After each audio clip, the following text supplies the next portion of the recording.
Ngunya na Domingo de Ramos, pinupo na niya to ang pinakabanal na semana sa satuyang buhay pagtubod, ang Semana Santa.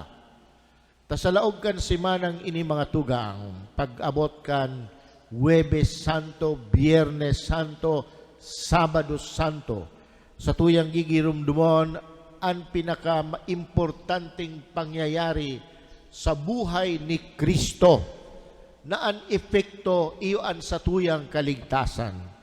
Ang pagsakit, ang pagkagadan, asin ang pagkabuhay liwat ni Jesus. Ini ang inaapod na misteryo Pascual. Natatay naapod na misteryo Pascual. Misteryo taday niya to masabutan kung natata ang Diyos na makapangyarihan kay puha na magtios, magadan, mabuhay liwat, tangani sa nakitang makaligtas. Pascual, natatay naapod na Pascual, ang gustong sabihon kan Pascual, iyo ang pag-agi. Ang pag-agi ni Jesus, hali sa kagadanan, pasiring sa buhay. Na digdi mga tugang nasa salming man, ang satuyang pagkabuhay, na maagi kita sa kagadanan, kung gusto niya itong makaligtas. Pero ba kung kagadanan kan hawak, kundi kagadanan sa kasalan. Tangani na mabuhay kita na mga aki inin mahal na Diyos.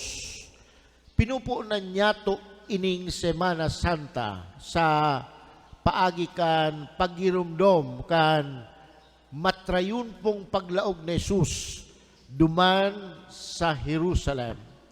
Natatapig apod na matrayon po, mapanggana, napakali sa nanintulong aldaw, siya papasakitan, gagadanon, asin mabubuhay liwat. Inaapod niya to triumphal entry. Triumphal entry dahil ang triumfo, mga tugang, sa mata kan mahal na Diyos, iba kaysa mata kan kinaban. So mga tao na nagsarabat kay Jesus, bago siya maglaog sa Jerusalem, may mga darang oliba, may mga darang langkoy, nagkukurahaw, "Osana sa aki ni David, pag umawon, anadigdi sa ngaranin kagurangan." Itong mga taong ito napakali sa nanintulong aldaw, ito nadagog niya to sa Ebanghelyo ngunyan, sa pagirumdom niya to kan pagsakit ni Kristo na nagkurahaw, ipako siya sa krus. Tulong aldaw sa mga tugang nagkambyo, so sa indang dati paghanga ki Kristo, pasiring sa pagkondenar sa saya. Nata, mga tugang. Digdi niya to mahiling na itong mga tao na nagsabat sa iya, daing konbersyon sa sayang pagkabuhay. Takun kita igwanin konbersyon sa tuyang pagkabuhay, minsan anong mangyari sa tuya, day mawaraan sa tuyang pagtubod kay Jesus. Duman sa Hudiyo, sa sosyedad kan mga Hudiyo, igwanin tulong grupo nin mga tao, anenot, su mga inaapod Saduceos. Ano itong mga Saduceos? Ito ang mga Saduceos, ito sa mga mayaman, ito sa mga makapangyarihan, ito sa mga nagkukontrol kan ekonomiya, kan nasyon. Kaya kan si Kristo nag-apod sa inda na magsulsol, day sin na nagdangog nata. Paano ka magsulsol na tranquilo ka na sa imong pagkabuhay? Mayaman ka na, may kwarta ka na. Ang gustong sabihin ni Kristo na maghiras sindakan sa indang kayamanan, alagad da ininda ginibo. Kaya itong mga Saduceos, ito kan mga nagkurahaw, ipako siya sa krus. Nata, di nila kayang sunodon itong pangapudan sa inang Jesus na maghiras kan sa indang kayamanan. Ani kaduang grupo, sinaapod na mga Fariseos. Sinda sa mga pinagkukonsiderar na mga banal. Taan mga banal, itong mga nagsusunod kan lay ni Moises. Alagad pareho man, kan inapod sinda ni Jesus sa konbersyon, day sinda nagsunod kay Jesus. Nata, nadangog nindo mga tugang sa Ebanghelyo ka nakaaging Domingo, naigwa nin sarong babayi na dinara sa atubang ni Jesus kan mga Fariseos. Asin inakusaran siya na nadakop na nakikidurog sa bakong agom. Susog sa lay ni Moises, ang mga siring na babae dapat gadanon. Alagad si Jesus, sabi niya, ang sisay manadeng kasaalan, iyo an enot na magapo sa iya. Nata mga tugang, dahil insistido sa mga Fariseos na iyo ini ang lay. Alagad ang lay ni Jesus, pagkahirak, pagkamuot, daisin na kayan, tabasta ini ang sunodon nindong lay, dapat ini ang sunodon. Kaya, wara sa senda sa pagkahirak, daisin ng mga puso. Kaya, inaapod ko ta sinda ni Jesus, na mahirak sa kapwa, mamuot sa kapwa, day na ninda kaya. Kaya, sinda, sa man kan mga grupo na nagkurahaw, ipako siya sa krus. Ang ikatulong grupo, so inaapod mga zelotes. Iyo ini ang mga rebelde kan mga panahon. Ang say nang gamauta na bungkalon, patumbahon ang gobyerno sa paaginin revolusyon, sa paaginin espada, sa paaginin badil, garadanan. Pero malagad, nadangog niya to sa Ebanghelyo ngunyan, susaro kan mga kaibanan ni Jesus na may darang espada, pinalong, sutalinga, kan saro kan mga surugoon, kan halangkaw na padi. Ano ang sabi ni Jesus? Sinagwi siya ni Jesus. Nata, sa ibang parte kan pasyon, sabi ni Jesus, he who lives by the sword, dies by the sword. Ang nagagadan sa espada, ang nabubuhay sa espada, magagadan man sa espada. Tas si Jesus, habo siya kan violensya. Habo siya kan garadanan. Ang gusto niya, pagkahirak, pagpatawad. Kaya mahiling niya to, digdi sa pasyon na sinurat ni San Lucas, ang kaibahan kan ibang mga sinurat, kan mga ibang ibanghilista, si San Mateo, si San Marcos, si San Juan. Nata, digdi sana sa pasyon ni San Juan, ni San Lucas, na hiling niya to ang mga doktrina ni Kristo, ang habo siya sa violensya, ang gusto niya kapatawaran. Kaya nga duman sa krus, nahiling niya sa mga tao, pigtutuya-tuya siya, pigripahan sa iyang gubing, pigdudugkol siya, piglutaban siya. Alagad, ano ang sinabi niya? Ama, patawada sinda, taday ninda aram an sa indang ginigibo. Nababasata sa ini ng mga tugang sa pasyon na sinurat ni San Lucas. Kan si San Pedro, nagnigar sa iya 3 beses, pagkatapos nagturaok ang manok. Tayo yan sa prediction ni Jesus. Sabi niya kay San Pedro, bago magturaok ang manok, 3 beses mo na akong pinagnigaran. Kaya sa mga parabulang ugmahon, sabi ninda, si San Pedro nga parabulang, bako.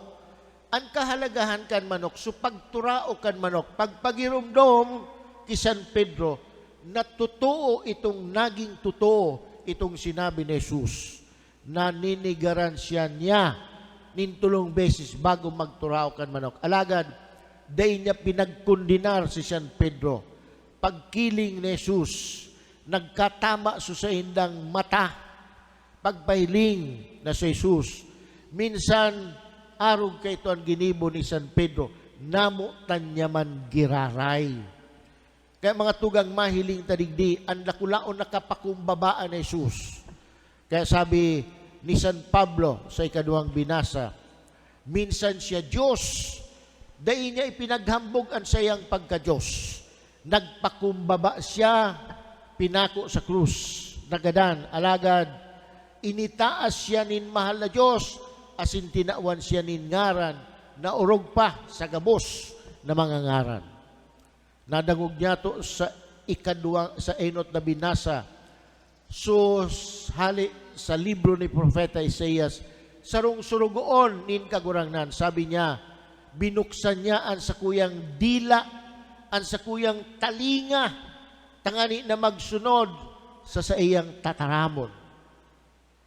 Asindai ko ilinikay ang sa kuyang likod, pinaghampak ninda ako, gabos, napasakit ginibo sa kuya, alagad day ako nagsayuma sa kagurangnan nata, mga tugang, dahil ang kadununganin kagurangnan, yaon sa iya. Takunyaon sa iya ang kadununganin kagurangnan, kalaban man siya kan bilog na kinaaban, day siya matalikod sa kagurangnan. Taan kadununganin kagurangnan, mga tugang, kaya iba sa kadunungan kang kinaaban. Ang kadunungan kan kinaaban, pag ika sinuntok, pag ika hinampak, mabalos ka.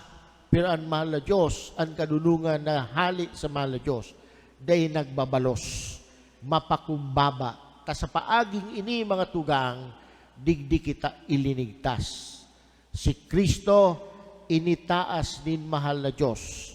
Apisar kan sa iyang pagpasakit sa iya, apisar kan paggadan sa iya, initaas siya nin mahal na Diyos. Asin tinawan siya nin ngaran, na orog pa sa gabos na mga ngaran. Kaya mahiling tarig di mga tugang, anda kulaon na leksyon nin kapakumbabaan. Kaya nga ni duman sa huring pamanggi, sa mga disipulos, nag-iiriwal, nagpapasirikatan kung sisay ang pinakadakula sa sainda, sisay ang pinakasikat sa sainda. Ano ang sabi ni Jesus? Sabi niya duman sa mga disipulos, sisay ang mas halangkaw. So nagtutukaw sa lamesa o so nagsisirbe? Ang simbag, mga tugang, siyempre so nagtutukaw sa lamesa. Pero ano ang sabi ni Jesus? Hilingan nindo ako. Yaon ako digdi sa indo. Bako bilang nagtutukaw sa lamesa, kundi bilang naglilingkod, bilang nagsisirbe. Taiyo yan, mga tugang, ang mahal na Diyos. Iyo man iyan dapat ang parasunod ni Kristo. Nahalion niya to sa tuyang pagkabuhay ang sobrang kapaabaw-abawan. Nahalion niya to sa tuyang pagkabuhay ang pagbalos na magbalik kita sa iya sa dakulang kapakumbabaan. Siring kay itong maabas na nakapako sa kataid ni Kristo. Sabi kan maabas, tanahiling kan maabas, ibang klasing tao ini. Sa iyang payo, garo nagbabalik-balik, mahiling duman sa mga nagtutuya-tuya sa iya, sa mga nagpasakit sa iya, mahiling duman sa kataid niya na nakapako sa krus, balik-balik, nahiling niya ang dakulaon na kontrast. Pigtutuya-tuya na siya, piglulutaba na siya. Ano ang sabi niya? Patawada sinda. Kaya dumanag kaigwanin conversion itong maabas nata. Nahiling niya supagka-Diyos ni Jesus. Kaya sabi niya, girumduman man ako kung ika nasa kahadian mo na. Kaya sa Jesus sabi niya, ngunyan man sana, bako sa aga, bako kung magsalsul ka na, bako kung iuli mo na sa mga hinabasan mo, ngunyan, maiba ka sa kuya sa paraiso. Taiyo yan ang sa tuyang tunay na harong, mga tugang. Bako ini ang sa tuyang tunay na harong. Alagad, samantalang yaon pa kita digdi sa daga, hinahagad sa tuya, ang dakulaon na kapakumbabaan. Hinahagad sa tuya ang pagkamuot, lalo na duman sa mga kaiwal, ang pagpangadyi sa mga nagpapakaraot sa tuya. Tayo yan ang misyon na Jesus. Iyo yan ang paagi na ginibo na Jesus. Tangani na kita makaligtas sa kasalan. Kaya kaipuhan kita man, mag-agi, magkaigwanin Paskwal, hali sa kagadanan sa kasalan, hali sa sobrang kapaabaw-abawan, pasiring sa pagkabuhay liwat, pasiring sa buhay. Ang tao na mapaabaw-abaw, ang tao na panunin kasalan, dai niya nahilingan sa iyang kasalan, ang tawong iyan, gadan. Inaalok kita ni Kristo sa buhay. Taminsan digdi sa ibabaw nin daga, pinapamati na kita. Kan ngapit, makakamtan niya to sa paraiso. Ang buhay na dahil kasagoran. Asin ang buhay na yan, itinataon ng Diyos. Duman sa iyang mga surugon na nagpapakumbaba. Duman sa iyang mga surugon na dahil nagbabalos. Duman sa iyang mga surugon na naghiras. Duman sa iyang mga surugon na itinatakwil ang violensya, ang karahasan. Digdi sa tuya sa Pilipinas, manlain-lain ng garadanan, lalo na ngunya na maabot na ang eleksyon. Kaya mga tugang, inaalok kita sa tunay na pagtubod kay Kristo. Kanakaaging semana, si Pope Francis nagbisita duman sa Malta. Ang Malta, mga tugang, 85% Katoliko. Pagkatapos, iyan ang pigapod na garo sentro kan Katolisismo sa bilog na Europa. Pigsarabat siya kan mga tao, manlain-lain na mga tradisyon ipinahiling sa iya. Sabi ni Pope Francis, tradition is not equal to faith. Bakong gustong sabihin na nagpoprosesyon ka mo, nagsusulo kamo kikandila, may pagtubod na kamo. Testingon ta kamo daw. Ngunya na Semana Santa, mahilig kita sa mga prosesyon, mahilig kita sa mga Via Crucis, mahilig kita sa mga bisita iglesia. Pero alagad, pag-abot kan eleksyon, sa kantidad na 1,000, garo kita si Judas, na traidor ta, ang tataramo ni Diyos. Aber daw kung tunay na pagtubod iyan, mga tugang. Nag-e-estasyon ka, nagpo-prosesyon ka, pagkatapos pigpasaluiban ta sa Jesus sa kantidad sa ng 1,000. Tamabuto kita duman sa kandidato na minsan bako maninigo, pero nagtao sa tuya nin kwarta, garo nagkautang na buot na kita. Bako iyan na tunay na pagtubod. Kaya tama ining pigsabi ni Pope Francis, so mga minana ta na mga tradisyon, hali sa satuyang mga magurang, di nangangahulugan na kung kita faithful sa mga tradisyon na yan, igwana kita nin pagtubod kay Kristo. Tan pagtubod kay Kristo, mga tugang, nahihiling kung isinasa buhay niya to ang sa iyang tataramon. Kaya nga ni ngunya na Semana Santa, pigihinguwa kan simbahan, na kita ma-evangelize, madangugta, ang marhay na bareta. Tayo yan ang magdadara sa tuya sa kaligtasan. Takundayng pagtubod ang sa tuyang mga tradisyon, day kita ikakaligtas kayan, mga tugang. Kaya, ngunya na Semana Santa, mas paurugon niya to ang paghinanyog sa tataramo ni Diyos. Tayo yan na nagpapahararom kan sa tuyang pagtubod. Iyo na yan nagtatas tuya nin conviction na minsan ako pigpapatios, minsan ako nagsasakit, di ako nawaranin pagtubod. Minsan ako nagpapakumbaba an sa kuyang kaugmahan. Tunay, taan kaugmahan na yan, hali mismo sa kadunungan nin mahal na Diyos. Kaya mga tugangon yan na Semana Santa, inaalok kita na ang satuyang konsentrasyon, iyan paghurup-hurup sa satuyang pagkabuhay. Kumbaga, nagsusunod kita, isinasabuhay niya to ang tataramo ni Diyos. Takun isinasabuhay niya to ang tataramo ni Diyos, day kita maarog kan mga Saduceos na imbes na ihiras ang sa indang kayamanan, ano ang ginigibo nila? Hoarding, tipon nin kayamanan. Nahiling nindo ka nakaaging semana, asin kan mga nakaaging semana pa. Sumay mga gasolinahan na nahiling ninda na Martes, madagdag ang presyo kan gasolina. Lunes pa sa napigtarago na sa gasolina. Mapagasolina ka, ngayon day kaming gasolina, nata, pagkaaga mahal na sa gasolina. Pag-aprobitsar. Piga po niyan, hoarding, imbis sharing, hoarding ang pigigibo. So mga Pariseos, so mga mahilig sa lay, ang pag-una nila, ang kabanalan, nakukuha sa pagsunod kan lay. Mga maisog, mga pag-apod, rigid, igwa ka nin dakulaon na daga, may nakitugdok sa imong pobre, pigpahali mo pa, mahali nata, igwa ka nin papel, nasa lado mo ang lay. Aber daw, kung pagka-Kristiyano iyan.